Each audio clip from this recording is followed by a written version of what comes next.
This meeting is being recorded.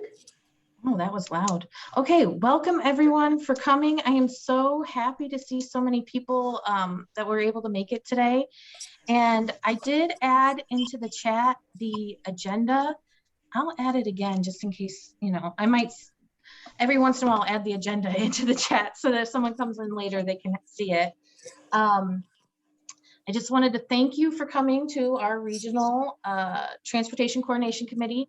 If you're new or you don't know why you're here, the coordination committee is part of a requirement from ODOT and for our coordinated plan. The hope is that riders, providers, people in the area can kind of talk about what they're seeing, what things. Oh, the link says access needs to be given. Okay, I'll work on that as soon as I'm done giving my intro. And talking about what are the needs in the area, and that way we're building strong relationships in the area, and we can also add any amendments to our coordinated plan and start to make goals and tasks and strategies to accomplish any kind of shortcomings we might have with transportation. To start us off though, I'd like to, I added like an agenda thing to our meetings is to have like writer updates and to give writers the chance of like if they're struggling or they want to give praise to anyone. Just giving writers a chance to speak their mind in a chat where people can hear it. And then I invited Heather Mendez, and Heather I met at a community fair at Northwest State Community College. And she kind of told me a little bit about herself, and I just thought her story was very compelling and interesting. So I also invited her to come and speak. I don't know, Heather, if you'd like to kind of tell us about yourself a little bit. Yes, sure. Okay, my name's Heather, and right now I am an executive administrative assistant for Vice President Lana Snyder at Northwest. I'm new here. I've been here about 8 months, and I came from the Bryan Hospital. Just a little background, I had a normal childhood. We lived in the country, very active, had fun. By the time I got my license when I was 20, passing the exam was difficult for me. I had a hard time seeing the letters they were pointing out. I just made up letters, numbers, trying to pass. And the lady was really nice at the BMV in Toledo. And she says, "Oh, honey, I don't even know where you're at." So I started crying because I didn't really know what to do. And so she just gave me my license. She probably shouldn't have, but at the time I really wasn't worried about it. But I did know I had some issues, but I didn't really know what they were. So I went to the eye doctor and I probably got a stronger prescription. But I had anxiety for the next 4 years because I knew when I went back to the BMV, there was probably going to be another issue. So 4 years went by, I went back to the BMV, and again, same thing. When I pushed my head up against that little bar, it was too blurry for me to see. Yet again, I cried and I got my license. So I'm not trying to get anybody in trouble, and I was thankful for that. But by that time, I had young children, and I didn't want to drive around with them in the evenings just because it was hard for me to see. So what happens is in the evening when there's lights, the lights just kind of become this huge orb, and then I can't see anything that's behind that orb.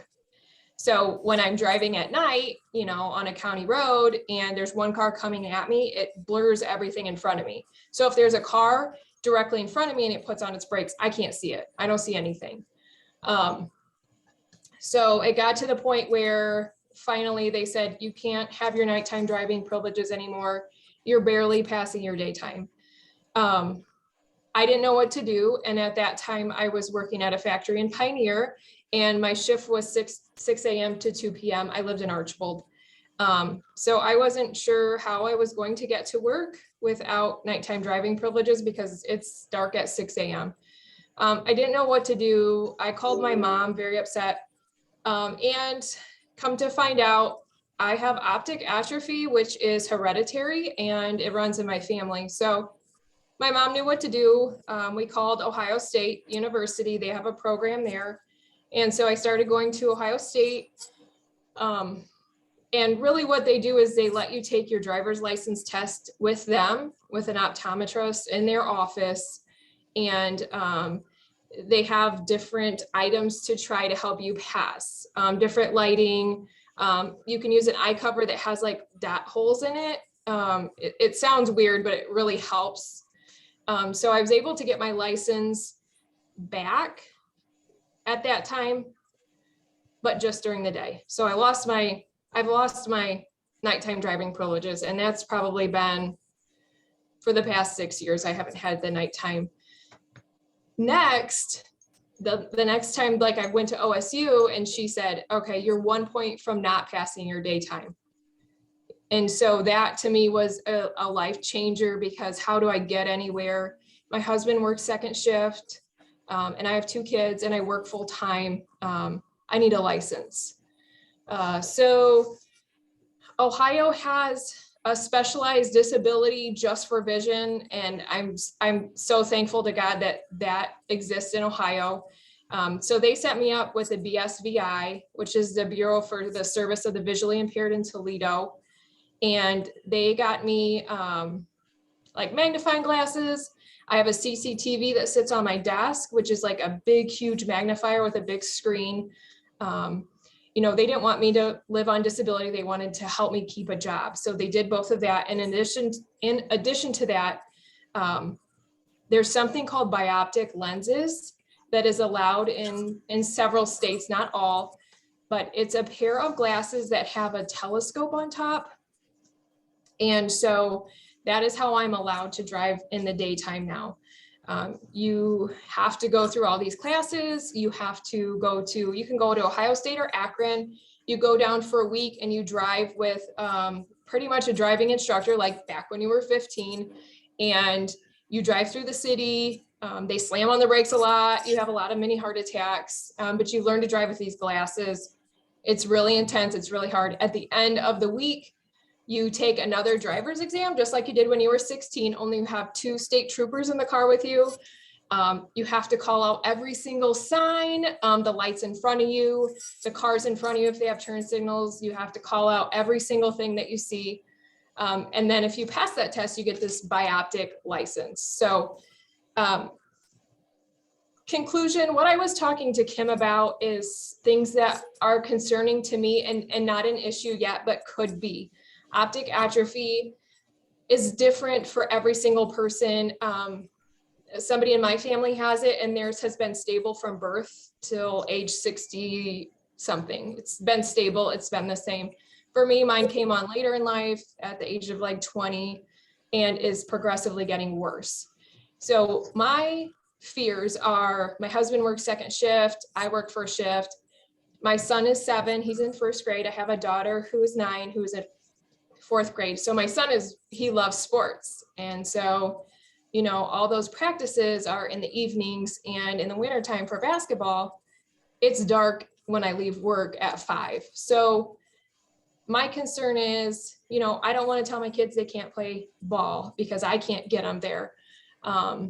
Or what if something happens and I have to take my kids to the hospital and it's dark? Like, I could do it, but I don't know. I think I could potentially lose my license if I got caught driving at night. But, you know, if somebody's life was in danger, it would be okay. But at the same time, I don't feel safe driving at night. There's a reason that was taken away from me. But so when I saw Kim came to a resource fair at Northwest State and it said something about transportation driving, so I stopped and talked to her about what you guys offered, and she explained to it didn't really match what I needed. And so she wanted me to present, you know, kind of my story, and there might not be other people with my specific condition, but I do think there's other people with random health concerns that prevent them from being able to just go when they want.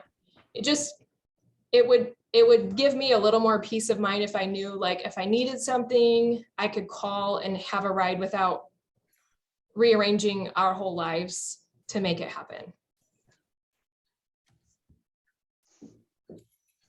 And one of the things that Heather, you mentioned to me is like your fear of like, as you age, maybe having to relocate to a different area that might have more public transit or access to transportation, just to be able to continue living independently. Yeah, I did. I've been to U of M, I've been Cleveland Clinic, everywhere. There's no cure. They're not looking for anything. It's just, it is what it is. But the doctor at U of M did say you may potentially need to move to an urban area so that you can have transportation to get where you need. Right.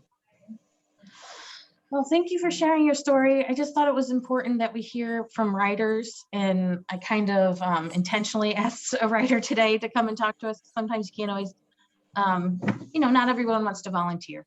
So I do appreciate you telling your story, and it gives us motivation for what we're working towards, which is additional access to transportation in our region. So any other writers or comments from people with the viewpoint of a possible being a writer?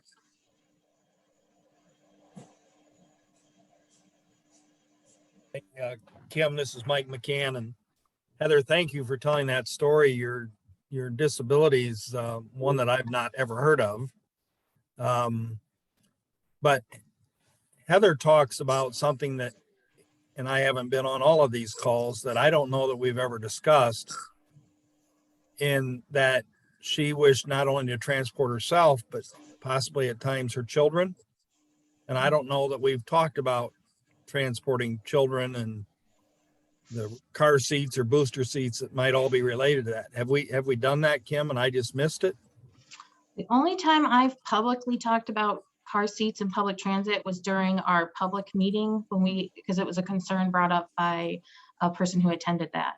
But yeah, it is something in public transit that if you need car seats, a lot of public transit organizations will allow you to bring it onto the vehicle, but you have to secure it in the vehicle and then you have to take it with you. The problem with that is it is not easy to secure a car seat. And so there's definitely challenges that go along with transporting minors, especially if they're still in car seats at the time. But it is allowable. It's just, it's still a challenge. It's a barrier, I would say. Yeah, good point. Okay. Anyone else have questions for Heather? I guess I didn't offer that option. Thanks, Mayor. No. So, yeah, I'm not a writer, but I have two people in my neighborhood who do have something very similar to what Heather has. One is an elderly couple and they find it very hard. There's multiple doctor's appointments and things that they have to go to.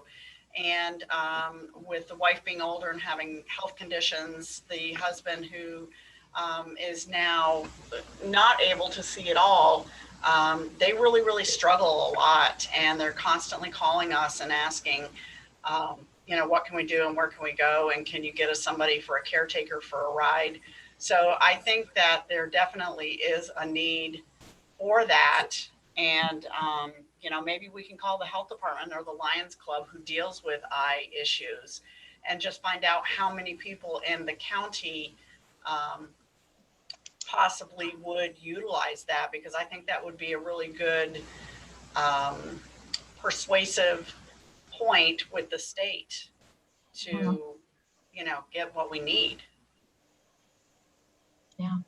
And I can't quote the number off the top of my head, but when we did our coordinated plan to see what need there was in our 4 counties, I think we pulled off of the US Census data on disability, and that breaks it down by visual and all sorts of different kinds of disabilities. So we would have rough numbers, at least for the census data in our coordinated plan. But still, it's a need. I agree. Okay. Well, then next, I kind of loaded our agenda today.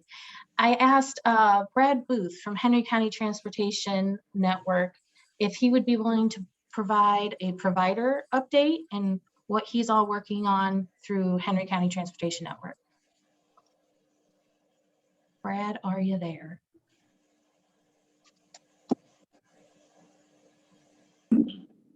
Sorry, I was coughing. I didn't want to unmute while I was coughing very loudly for everyone. What we're currently working on is we're working with ODOT They had a facilities grant for facilities upgrades, so we just finished that. Letter of intent that was due, same time yours was at the end of February. Williams County to start a pilot project in Williams County during the week.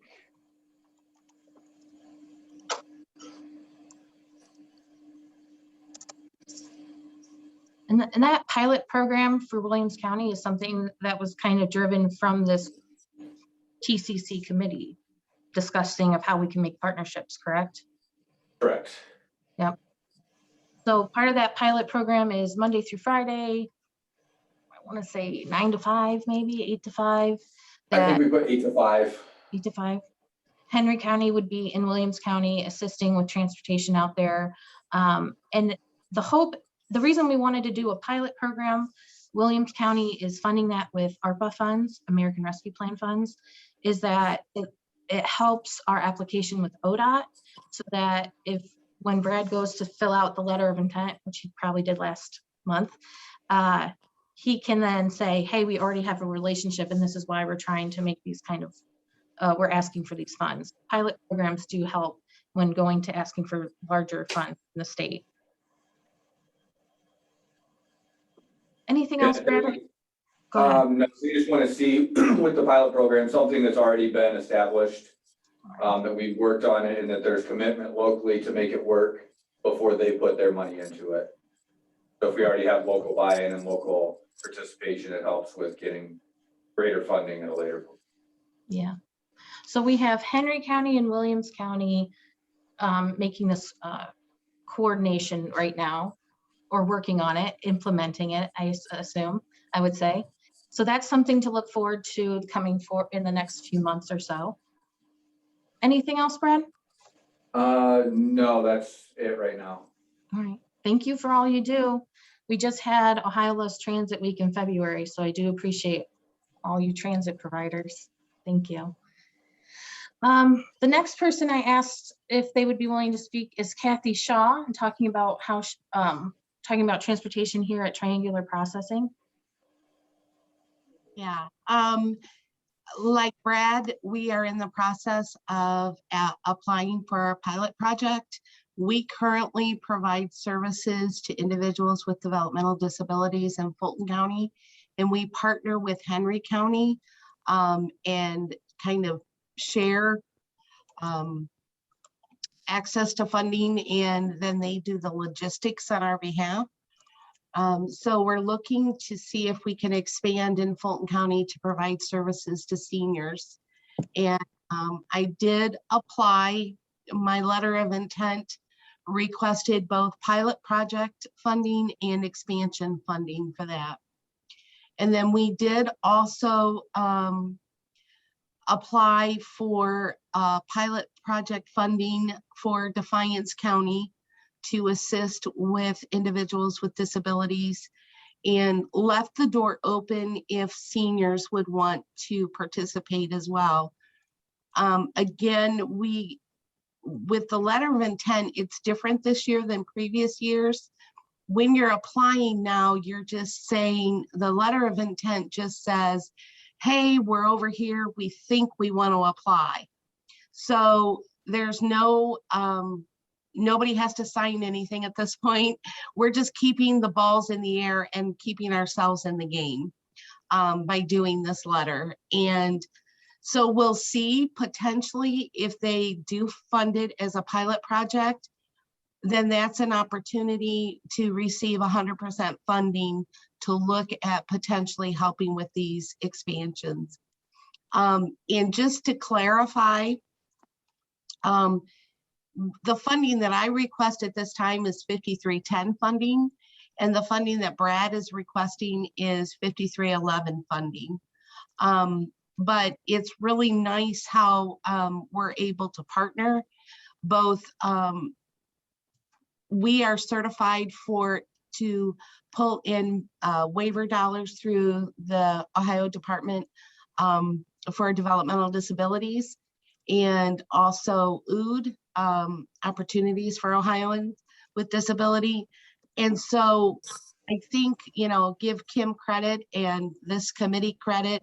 I think people are just trying to paste together the best opportunity that increases rider access and brings grant dollars into our communities, but at the same time allows each community to keep their own individual culture and their own individual preferences for how things are managed. And I think, we all got really excited in the past, and we'd come in and say, hey, sign on here and we're going to get this grant money. And people were like, whoa, wait a minute. What does that mean for our control? What does that mean for the way we get to choose things? And I'm really excited for how we're managing things right now, because I think we're giving each of the 4 county commissioners the ability to control how they access this funding. So it's almost like an a la carte. It's out there. You get to pick and choose what you feel fits your community. And then we're coming back and pasting together what option tries to keep the integrity of what you're looking for. So that's what we're busy doing over here. So along with Brad and Kathy, I would be the 3rd person applying for these funds as part of the mobility management program. I also submitted a letter of intent for my position, and that's my position is currently funded under 5310 as well. So letter intents were due at the end of February, and based on the meeting we had with ODOT today, they said hopefully within this week we would hear. A letter of intent is just saying we're applying to be allowed to apply for the grant, essentially. And that's a way so that people aren't wasting their time. There is a lot of work that goes into the application process. And so they want to make sure you qualify so that you're not exerting a bunch of effort for something that you don't qualify for in the beginning. So that being said, any questions for our providers? Or I saw Adam and some other folks who are on the call who are providers. Any updates from any providers? No updates here on my end, Kim. Thanks. That's okay. I kind of put your name out there. Sorry. No, that's okay. Yeah, no, nothing to report over here. Okay. Kim, can I kind of give a shout out to Adam though and K&P, because they've been willing to work with me to talk about how we wrap around services in Defiance County and how we respect the providers that are currently there and just look at where holes might be. And so I've been very appreciative of what they've been willing to have conversations on. Yeah. Thank you very much for that, Kathy. So We're very appreciative. It's a two-way street. We're very appreciative of you as well. Yeah. Well, that's something to be said. Kathy is applying for the funds, but I've heard Kathy say a number of times she has no interest in becoming a larger provider. She serves her population here in Fulton County. She does a very good job, but she has no interest in expanding her transportation services. So if this were to happen in Defiance County, she'd be subcontracting out the work to businesses who are providing transportation like K&P. So K&P has been at the table chatting the whole way through and very supportive. K&P Medical. Okay. All right, hearing no other provider updates, I'm going to just kind of go through a little bit about what the heck does Kim Lammers do? Well, I've been having all these behind the scenes conversations with all you wonderful people, but I've also started participating in the CHA and CHIP programs, particularly in Defiance, Fulton, and Williams. If you don't know what CHA and CHIP is, let me explain. It's the community health. Kim Cup, can you help me with what it stands for? Community health assessment and the community health improvement program plan. Thanks, Kim. Sorry, I put you on the spot there, but I've been sitting in those meetings, making sure that while we're looking at community health determinants that we're discussing transportation, making sure that's something that's in consideration. I've also volunteered myself to help with a number of counties if they were interested in doing a complete streets program. I have noticed that some counties have listed that as a goal or a strategy, and I'm happy to, I got the workbook downloaded. I took some webinar classes. I'm here to help you. So if anyone is interested in those complete street programs or policies, let me know. I've definitely educated myself on it, and I'm happy to help implement those in your counties. I've also been starting to sit in on the Active Transportation Committee in Williams County. What that means, active transportation is ODOT's way of saying walking, biking, human-powered options of transportation. And if you have an active transportation plan through ODOT, you can then apply for a number of different funding streams, such as safe routes to schools, transportation alternative grants, complete streets.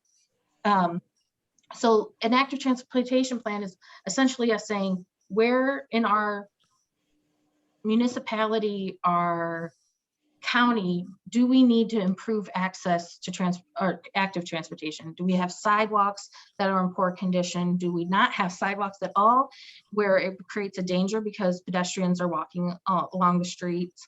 So it's definitely a chance for communities to look at what their needs are and do a study on it, kind of like our transportation coordinated plan. But then it also opens you up for funding streams that, the municipalities and counties can apply for those funds to try to address some of those needs. So definitely working on active transportation. If anyone's I'm just telling you all what it is now, so that if you are interested in any of this, please know that you can reach out to me. I'm happy to jump on board and help you in any way I can. I have started helping out at Maumee Valley Planning Organization a little bit. Dennis hopefully doesn't laugh at that, but I have helped a little bit in assistance with active transportation planning and funding. I helped with a couple transportation alternative grants and a safe routes to school plan. So I have begun some of that. And you say, why are you working on all this active transportation plan? You're supposed to be increasing access to transportation. Well, one of the components of transportation is active transportation. So I'm just trying to make sure that I'm taking care of anything that increases access. So if you think of something that would increase access, please let me know, and happy to help and do that. So finally, every year, so we did this coordinated plan, and that data, the study, is good for 4 years. But every year, ODOT asks us to continue to provide updates and information. So I did send out provider information forms to all of our providers in the 4-county area to make sure that I hopefully would be the hub to know who's actively providing transportation. Has there been transportation providers that have gone away since last year? Have there been ones that have joined us in the last year? Are there any changes in their formatting or situation? So that way, hopefully that website becomes a hub of where we can go to find who's providing transportation in our 4-county area. And also so that I'm kind of a hub of knowledge of who has transportation. So I did already send those forms out. And by the end of the year, November, is when they ask for updates to our plans. And I know we're only in March, but I am a planner. So I present it to this committee. Are there any updates to our transportation plan that you would like us to start talking about, looking at, discussing? Do you not, and it's okay if you're like, I don't know enough about the coordinated plan to say this, and that's okay. But just if I could implore this group to kind of talk about what are some things that you like or don't like that we have right now, and what could we be striving towards and working on? I open it up to you.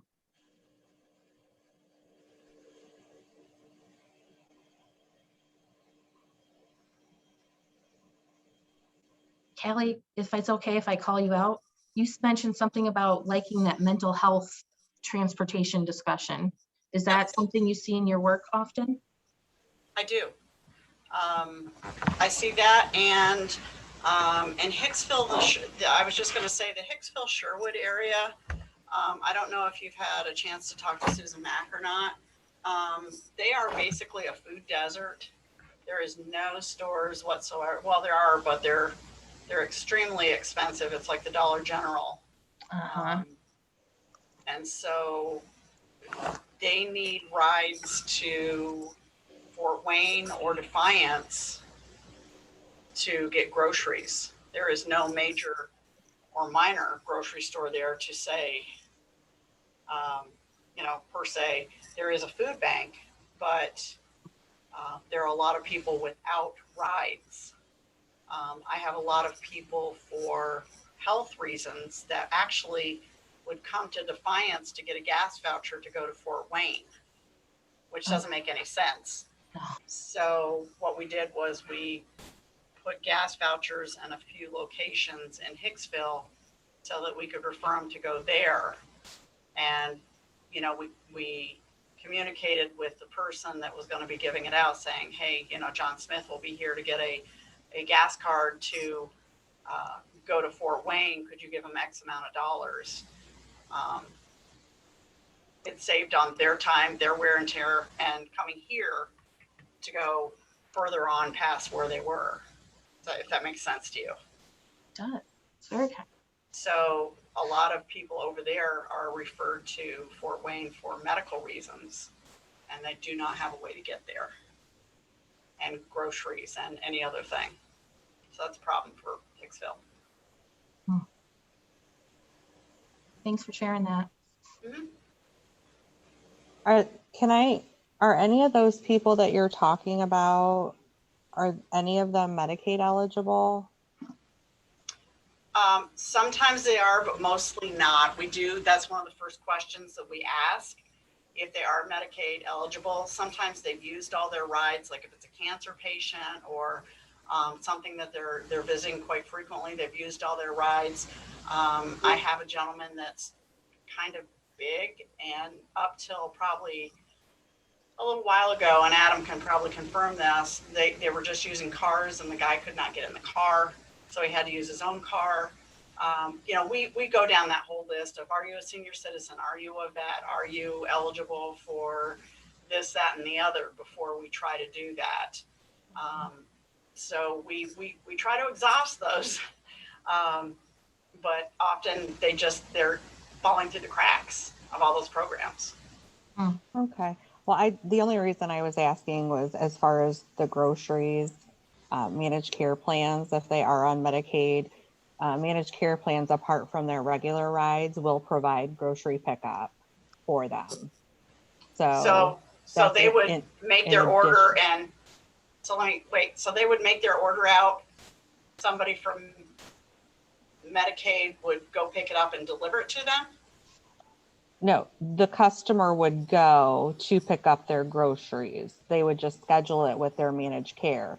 The customer would pick up order everything online, but then managed care would provide the transportation for that grocery pickup.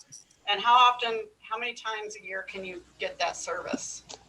I don't have it right offhand, but I mean, they can do it. As far as I was under the understanding, I mean, if they need it weekly, I know I had someone use it 2 days in 1 week.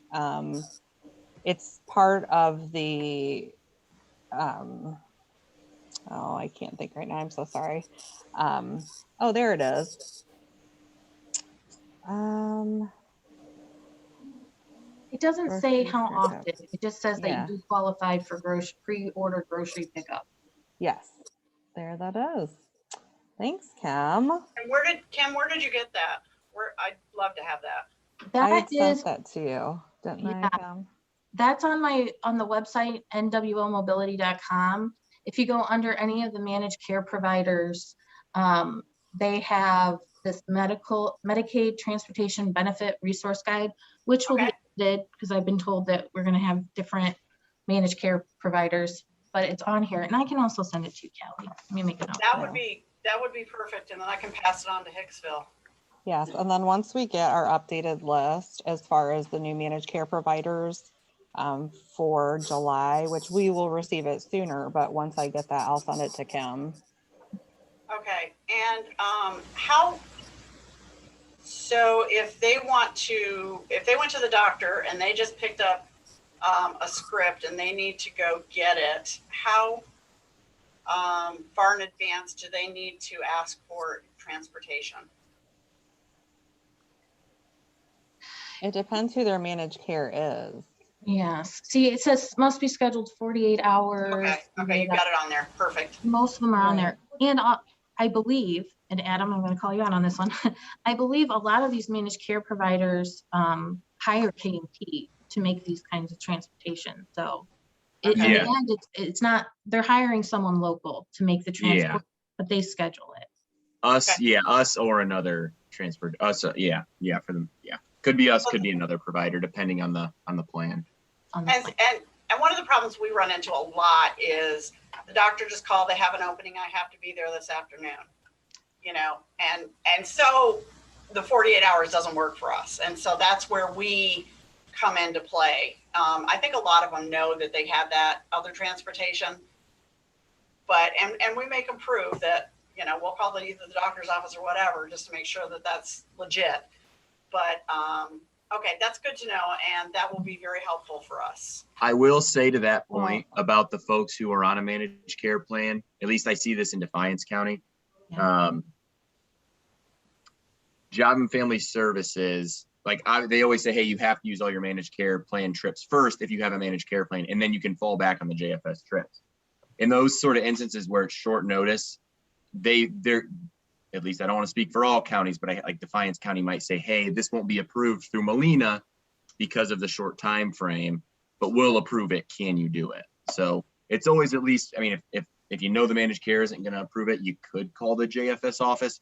I don't want to speak for Amanda and Fulton County or any other counties, but I know Right. it has happened here and there in some counties. You're right though. Adam's It is Adam's a right just on. put it out there. Yeah, It just because I depends know on how the hard it county. is. It's not realistic to give 2 days notice all the time, even though Yes. a lot of the plans require it. It's not going to happen all the time. Right, and Correct. sometimes it is an emergency, and I know, I mean, we use KMP, which, I mean, Adam, they're great at communicating and great at working with our customers, so it's worked out next day, same day, not always, but we do that.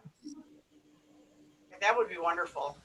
And it's, it's the same with the mental health. All of a sudden, there's no scheduling, somebody didn't show up, can you be in here in a half an hour type thing. So, it's good to know that we can kind of work things out with you guys. So we'll try to start utilizing that more. Okay. Just because we talked about grocery pickup, especially for Defiance, I want to point something out because I helped a person once. Walmart and Kroger allows you to use your EBT card through the, ordering and pickup, but Meijer does not. So that caused a problem for someone a few months back. And if you're going to encourage folks to use that kind of service, you can't use your EBT cards unless you're make sure that the grocery store that you're picking up from allows you to use it with grocery pickup. That was a weird thing we found a couple months ago.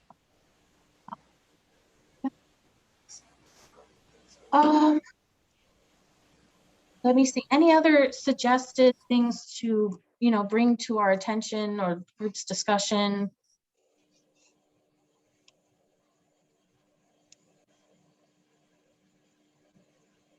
Yeah, I think a focus we're going to need moving forward will be access to vehicles.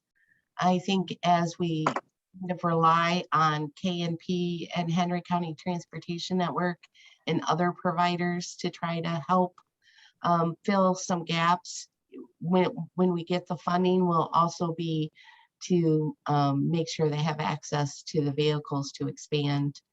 And I don't want to see that be something that prohibits expansion. So something I want to clarify with you, Kathy, are you talking about because it's so hard to purchase and get into acquire vehicles right now? That's what you're. I think both. I think it's hard to acquire, purchase, and I think also to look at the vehicle match. I think that that's something that when you're looking at bringing in hundreds of thousands of dollars to potentially expand services as a community, it may not be appropriate to ask KNP to bear the burden of the vehicle, and we can request vehicles through a grant and but there's still a match that goes along with that. So I just didn't want that to get lost in the shuffle of, we're all excited and all this new stuff is coming. There's still going to be some hurdles to get over, and just make sure, I just know from what I do on my end, I could not do what I do without the grant money to have the vehicles.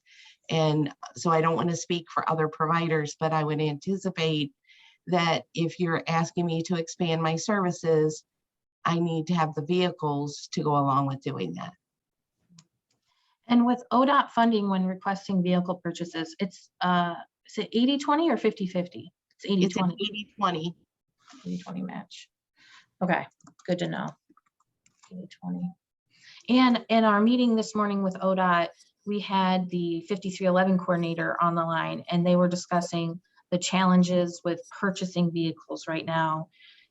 Easily can be an 18-month window for putting in your order until you actually get the vehicle, even if that, it's just a long wait right now for a myriad of issues he taught us about, of why you might not be able to get a vehicle right away. So I think something that we as a coordinated plan need to talk about is, if we do get funding from ODOT to expand services to Williams, Fulton, and Defiance counties, how do we look at implementation? It kind of goes to what you were saying there, Kathy, is we're going to need more vehicles and we don't necessarily have them. So there might be a slow rollout or implementation process, but it will definitely be something that won't be without some bumps, I'm sure. Kim, do they have to be brand new vehicles? I think if they're from the grant funding, Kathy unmuted herself. Go ahead, Kathy. It depends what funding you're going to use to purchase it. If you're going to do funding through the ODOT grant, then it is a brand new purchase. But if it's a vehicle that is unused somewhere in the county that isn't being utilized for the intended purposes, and somebody wants to gift or vehicle share, then I think there are opportunities to look at doing that. Okay, I was thinking like program cars, like all the big three usually have program cars that they use, and then hand them in at 5,000 miles or some, ridiculous thing like that. They're pretty much new, but if they would, sell them at a lower cost. Right. We couldn't use ODOT grant dollars for those vehicles, but we could use local dollars for those vehicles. Okay. And something that the 5311 coordinator said today is they are talking to the FTA, Federal Transit Administration, to see if we can use local state dollars that ODOT has to purchase used vehicles, because that could really help out a lot of the counties in the state. But they're waiting to hear back from the federal authorities on that to see if they could utilize state dollars, not federal dollars, state dollars on used vehicles. So it's all kind of in motion right now, looking for exceptions and being creative for creative solutions. Yeah. And I'm sure it's somewhere in this 5-inch binder thing of paper that I have, but who is responsible for the care of the cars? So essentially, it depends on what you're asking here. So like if you apply for ODOT funding for a vehicle, you're responsible for maintaining that vehicle. But you can also apply for operations costs, which would be 50-50 with ODOT, and they'll help you operate it, making sure the oils are getting changed and it's properly maintained. Okay, so it's not the county, it's not the city, it's not our private group. It would depend on who has that, who applies for ODOT funds. That person would be responsible. Okay, I just wondered. But an example with that is like Kathy's talking about serving Defiance County, but she's planning on doing a capital cost of contracting where she would subcontract out to a third-party provider. The third-party provider would, when they're coming up with their fee for how much to charge Kathy per mile, they would have to put those kinds of costs into their per mile charge, those overhead costs of what does it take to hire the drivers, what does it take to maintain the vehicles, all those things would be factored into the per mile rate. Okay. Yeah. If the capitalized maintenance is at 80-20, is 80/20. Cat maintenance is 80/20, operations is 50/50. Oh, thank you, Brad. Sorry. No, sorry. But if you get operations, you can't get the maintenance. So they're kind of mutually exclusive as it relates to 5310. So, but your operations helps cover the cost of fuel and all those kind of things. And we can request vehicles. And I did put in there that I was requesting an expansion vehicle in my 5310 application. But my expectation would be that I would then vehicle share that with a provider. So then we will have to work out the details of how that would come to play. But Yeah. In the event that we get a vehicle for expansion, it would kind of come through us and be passed on to somebody else. Interesting. And I've been collecting contracts for vehicle sharing. I've got them from the National Center for Mobility Management, RTAP, other mobility managers through the state of Ohio, just to see that if we ever do get to the point where we need to start sharing vehicles, I have a couple that we could look at, and hopefully it'd make the process a little easier for us. Yeah.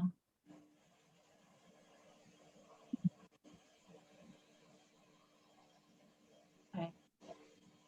Any other thought? And this won't be the only time I ask you for, like, what are we thinking about for annual updates of the coordinated plan? Because like I said, it's not due till November, but I definitely want to make sure that we're continuing those discussion. And maybe for our next meeting, I'll make sure that I have what our goals and strategies are now, and we can kind of talk about maybe some of these items and see if we want to expand our goals and strategies or keep it steady, whatever the committee feels. My goal as the mobility manager is to push you all a little bit. I mean, that's, I want to increase access, but I definitely want to keep it within and be respectful of where each county feels comfortable and meet you where you're at. And then hopefully grow year by year. It's going to be a long-term relationship, I'm sure, but a little growth every year. And then once we look back in 5 years, we'll be hopefully very pleased with what we see in the small amount of growth we do every year. So, and as always, if you don't feel comfortable unmuting and talking right now, feel free to give me a call or send me an email after this meeting. I really appreciate those kinds of communication as well. So. All right, any other general updates or conversations for the group?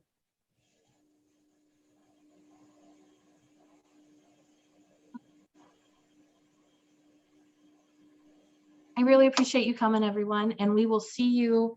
Oh, I didn't put the next meeting up here. I apologize, but it's quarterly, so we'll see you in 3 months. All right, thanks, everyone. Bye-bye. Thanks, Kim. Have a good day. You too.